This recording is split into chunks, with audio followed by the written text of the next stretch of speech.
Om Shanti. New year 2025 की आप सभी को हार्दिक शुभकामनाएं। 1 जनवरी 2025 प्रातः मुरली बाप दादा मधुबन। बाबा बोले, मीठे बच्चे, तुम ज्ञान की बरसात कर हरियाली करने वाले हो। तुम्हें धारणा करनी और करानी है। प्रश्न है, जो बादल बरसते नहीं हैं उन्हें कौन सा नाम देंगे? उत्तर, वह है सुस्त बादल। चुस्त वह जो बरसते हैं। अगर धारणा हो तो बरसने के बिना रह नहीं सकते। जो धारणा कर दूसरों को नहीं कराते, उनका पेट पीठ से लग जाता है। वह गरीब हैं, प्रजा में चले जाते हैं। दूसरा प्रश्न है, याद की यात्रा में मुख्य मेहनत कौन सी है? उत्तर, अपने को आत्मा समझ बाप को बिंदु रूप में याद करना। बाप जो है जैसा है उसी स्वरूप से यथार्थ याद करना। इसमें ही मेहनत है। गीत है जो पिया के साथ है। ओम शांति। जैसे सागर के ऊपर में बादल हैं तो बादलों का बाप हुआ सागर। जो बादल सागर के साथ हैं उनके लिए ही बरसात है। वह बादल भी पानी भरकर फिर बरसते हैं। तुम भी सागर के पास आते हो भरने के लिए। सागर के बच्चे बादल तो हो ही, जो मीठा पानी खींच लेते हो।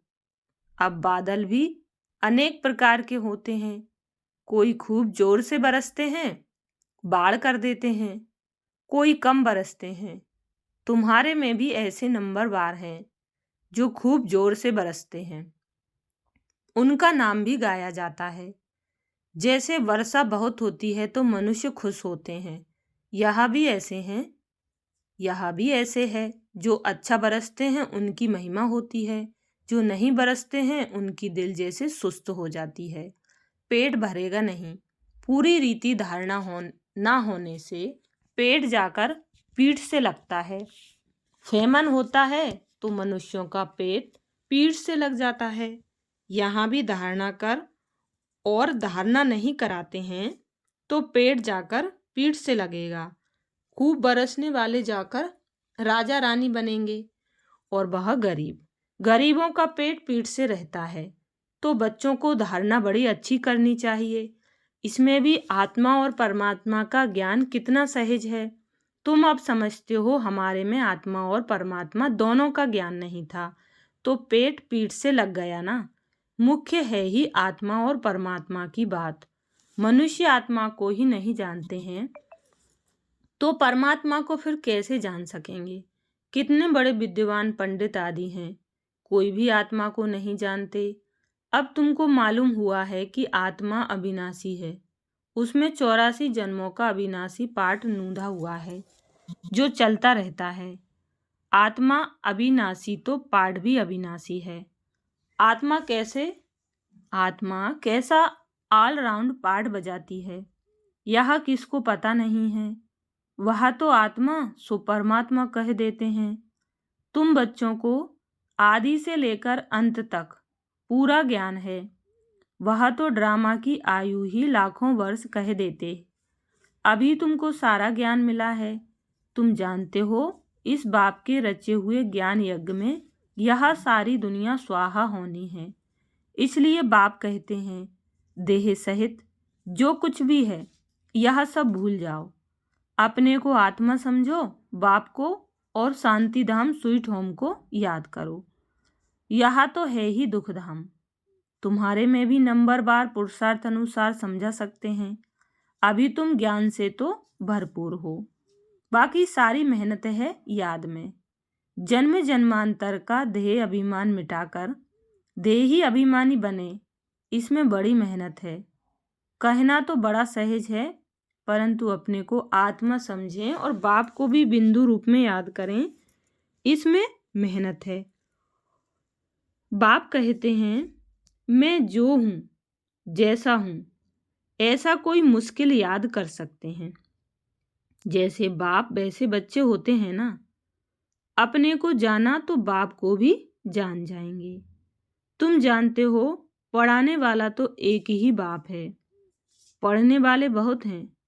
बाप राजधानी कैसे स्थापन करते हैं वह तुम बच्चे ही जानते हो। बाकी यह शास्त्र आदि सब हैं भक्ति मार्ग की सामग्री। समझाने के लिए हमको कहना पड़ता है, बाकी इसमें घृणा की कोई बात नहीं है। शास्त्रों में भी ब्रह्मा का दिन और रात कहते हैं, परंतु समझते नहीं। रात और दिन आधा आधा होता है। सीढ़ी पर कितना सहज समझाया जाता है। मनुष्य समझते हैं कि भगवान तो बड़ा समर्थ है, वह जो चाहे सो कर सकते हैं। लेकिन बाबा कहते, मैं भी ड्रामा के बंधन में बांधा हुआ हूँ। भारत पर तो कितनी आफतें आती रहती हैं, फिर मैं घड़ी घड़ी आता हूँ क्या? मेरे पार्ट की लिमिट है। जब पूरा दुख होता जाता है तब मैं आता हूँ। जब पूरा दुख होता जाता है तब मैं आता हूँ। 1 सेकंड का भी फर्क नहीं पड़ता है। ड्रामा में हर एक का एक्यूरेट पार्ट नूंदा हुआ है। यह है हाईएस्ट बाप की रीइनकार्नेशन। फिर नंबरवार सब आते हैं, कम ताकत वाले। तुम बच्चों को अभी बाप से नॉलेज मिली है, जो तुम विश्व के मालिक बनते हो। तुम्हारे में फुल फोर्स की ताकत आती है। पुरुषार्थ कर तुम तमो प्रधान से सतो प्रधान बनते हो। औरों का तो पार्ट ही नहीं है। मुख्य है ड्रामा, जिसकी नॉलेज तुमको अभी मिलती है। बाकी तो सब हैं मटेरियल, क्योंकि वह सब इन आँखों से देखा जाता है। वंडर ऑफ द वर्ल्ड तो बाबा है, जो फिर रचते भी स्वर्ग हैं, जिसको हेवन पैराडाइज कहते हैं। उनकी कितनी महिमा है। बाप और बाप के रचना की बड़ी महिमा है। ऊंचते ऊंच है भगवान। ऊंचते ऊंच स्वर्ग की स्थापना बाप कैसे करते हैं, यह कोई भी कुछ भी नहीं जानते हैं। तुम मीठे मीठे बच्चे भी नंबरवार पुरुषार्थ अनुसार जानते हो, और उस अनुसार ही पद पाते हो। जिसने पुरुषार्थ किया वह ड्रामा अनुसार ही करते हैं। पुरुषार्थ बिगर तो कुछ मिल ना सके। कर्म बिगर 1 सेकंड भी रह नहीं सकते।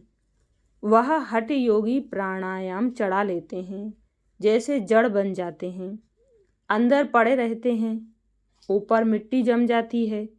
मिट्टी के ऊपर पानी पड़ने से घास जम जाती है, परंतु इससे कुछ फायदा नहीं। कितना दिन ऐसे बैठे रहेंगे? कर्म तो जरूर करना ही है। कर्म सन्यासी कोई बन ना सके। हाँ, सिर्फ खाना आदि नहीं बनाते हैं, इसलिए उनको कर्म सन्यासी कह देते हैं। यह भी उन्हों का ड्रामा में पार्ट है। यह निवृत्ति मार्ग वाले भी नहीं होते तो भारत की क्या हालत हो जाती। भारत नंबर 1 प्योर था। बाप पहले पहले प्योरिटी स्थापन करते हैं, जो फिर आधा कल्प चलती है। बरोबर सतयुग में एक धर्म एक राज्य था। फिर डीटी राज्य अब फिर से स्थापन हो रहा है। ऐसे अच्छे अच्छे स्लोगन बनाकर मनुष्यों को सुजाग करना चाहिए। फिर से डीटी राज्य भाग्य आकर लो। अभी तुम कितना अच्छी रीति समझते हो। श्री कृष्ण को श्याम सुंदर क्यों कहते हैं, यह भी अभी तुम जानते हो। आजकल तो बहुत ही ऐसे ऐसे नाम रख देते हैं। श्री कृष्ण से कंपटीशन करते हैं। तुम बच्चे जानते हो पतित राजाएं कैसे पावन राजाओं के आगे जाकर माथा टेकते हैं, परंतु जानते थोड़े ही हैं। तुम बच्चे जानते हो, जो पूज्य थे वही फिर पुजारी बन जाते हैं। अभी तुम्हारी बुद्धि में सारा चक्र है। यह भी याद रहे तो अवस्था बड़ी अच्छी रहे, परंतु माया सिमरन करने नहीं देती है, भुला देती है। सदैव हर्षित मुख अवस्था रहे तो तुमको देवता कहा जाए। लक्ष्मी नारायण का चित्र देख कितना खुश होते हैं। राधे कृष्ण अथवा राम आदि को देख इतना खुश नहीं होते, क्योंकि श्री कृष्ण के लिए शास्त्रों में हंगामे की बातें लिख दी हैं। यह बाबा बनता भी श्री नारायण है ना। बाबा तो इन लक्ष्मी नारायण के चित्र को देख खुश होते हैं। बच्चों को भी ऐसे समझना चाहिए। बाकी कितना समय इस पुराने शरीर में होंगे, फिर जाकर प्रिंस बनेंगे। यह एम ऑब्जेक्ट है ना, यह भी सिर्फ तुम जानते हो। खुशी में कितना गदगद होना चाहिए। जितना पढ़ेंगे उतना ऊंच पद पाएंगे, पढ़ेंगे नहीं तो क्या पद मिलेगा। कहाँ विश्व के महाराजा महारानी, कहाँ साहूकार, प्रजा में नौकर चाकर। सब्जेक्ट तो एक ही है, सिर्फ मन मना भाव, मध्याजी भाव। अल्फ और बे, याद और ज्ञान, इनको कितनी खुशी हुई। अल्फ को अल्लाह मिला, बाकी सब दे दिया। कितनी बड़ी लॉटरी मिल गई, बाकी क्या चाहिए। तो क्यों ना बच्चों के अंदर में खुशी रहनी चाहिए। इसलिए बाबा कहते हैं ऐसा ट्रांसलाइट का चित्र सबके लिए बनवाएं जो बच्चे देखकर खुश होते रहें। शिव बाबा ब्रह्मा द्वारा हमको यह वर्षा दे रहे हैं। मनुष्य तो कुछ नहीं जानते हैं, बिल्कुल ही तुच्छ बुद्धि हैं। अभी तुम तुच्छ बुद्धि से स्वच्छ बुद्धि बन रहे हो। सब कुछ जान गए हो और कुछ पढ़ने की दरकार नहीं। इस पढ़ाई से तुमको विश्व की बादशाही मिलती है, इसलिए बाप को नॉलेजफुल कहते हैं। मनुष्य फिर समझते हैं, हर एक की दिल को जानते हैं, परंतु बाप तो नॉलेज देते हैं। टीचर समझ सकते हैं, फलाना पढ़ते हैं, बाकी सारा दिन यह थोड़े ही बैठ देखेंगे कि इनकी बुद्धि में क्या चलता है। यह तो वंडरफुल नॉलेज है। बाप को ज्ञान का सागर, सुख शांति का सागर कहा जाता है। तुम भी अभी मास्टर ज्ञान सागर बनते हो, फिर यह टाइटल उड़ जाएगा। फिर सर्वगुण संपन्न 16 कला संपूर्ण बनेंगे। यह है मनुष्य का ऊंचा मर्तबा। इस समय यह है ईश्वरीय मर्तबा। कितनी समझने और समझाने की बातें हैं। लक्ष्मी नारायण का चित्र देख बड़ी खुशी होनी चाहिए। हम अभी विश्व के मालिक बनेंगे। नॉलेज से ही सब गुण आते हैं। अपना एम ऑब्जेक्ट देखने से ही रिफ्रेशमेंट आ जाती है। इसलिए बाबा कहते हैं यह लक्ष्मी नारायण का चित्र तो हर एक के पास होना चाहिए। यह चित्र दिल में प्यार बढ़ाता है, दिल में आता है। बस यह मृत्यु लोक में लास्ट जन्म है, फिर हम अमर लोक में यह जाकर बनूंगा ततत्वम। ऐसे नहीं कि आत्मा सो परमात्मा, नहीं, यह ज्ञान सारा बुद्धि में बैठा हुआ हो। जब भी किसको समझाते हो बोलो, हम कभी भी कोई से भीख नहीं मांगते। प्रजापिता ब्रह्मा के बच्चे तो बहुत हैं, हम अपने ही तन मन धन से सेवा करते हैं। ब्राह्मण अपनी कमाई से ही यज्ञ को चला रहे हैं। शूद्रों के पैसे नहीं लगा सकते। ढेर बच्चे हैं, वह जानते हैं जितना हम तन मन धन से सर्विस करेंगे, सरेंडर होंगे, उतना ऊंच पद पाएंगे। जानते हैं बाबा ने बीज बोया है तो यह लक्ष्मी नारायण बनते हैं। पैसे यहाँ काम में तो आने नहीं हैं, क्यों ना इस कार्य में लगा दें। फिर क्या सरेंडर होने वाले भूख मरते हैं क्या। बहुत संभाल होती रहती है, बाबा की कितनी संभाल होती रहती है। यह तो शिव बाबा का रथ है ना, सारे वर्ल्ड को हेवन बनाने वाला है। यह हसीन मुसाफिर है। परमपिता परमात्मा तो आकर सबको हसीन बनाते हैं। तुम सांवरे से गोरा हसीन बनते हो ना, कितना सलोना साजन है, आकर सबको गोरा बना देते हैं। उन पर तो कुर्बान जाना चाहिए, याद करते रहना चाहिए। जैसे आत्मा को देख नहीं सकते, जान सकते हैं, वैसे परमात्मा को भी जान सकते हैं। देखने में तो आत्मा परमात्मा दोनों एक जैसे बिंदु हैं। बाकी तो सारी नॉलेज है। यह बड़ी समझ की बातें हैं। बच्चों की बुद्धि में यह नोट रहनी चाहिए।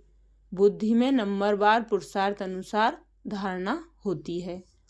डॉक्टर लोगों को भी दवाइयाँ याद रहती हैं ना, ऐसे नहीं कि उस समय बैठ किताब देखेंगे।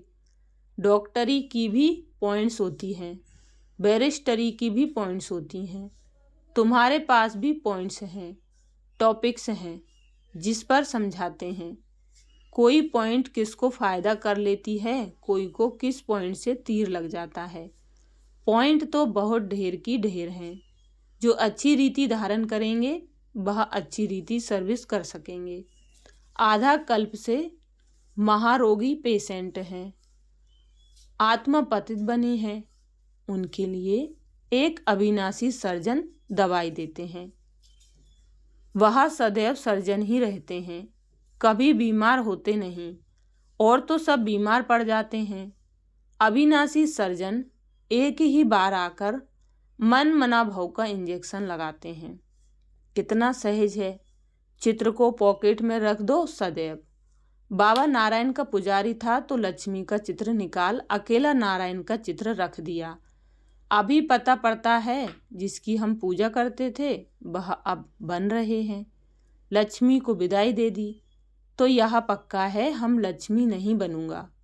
लक्ष्मी बैठ पैर दबाए यह अच्छा नहीं लगता था। उनको देखकर पुरुष लोग स्त्री से पैर दबाते हैं, वहाँ थोड़े ही लक्ष्मी ऐसे पैर दबाएगी। यह रस्म रिवाज वहाँ होती नहीं। यह रस्म रावण राज्य की है।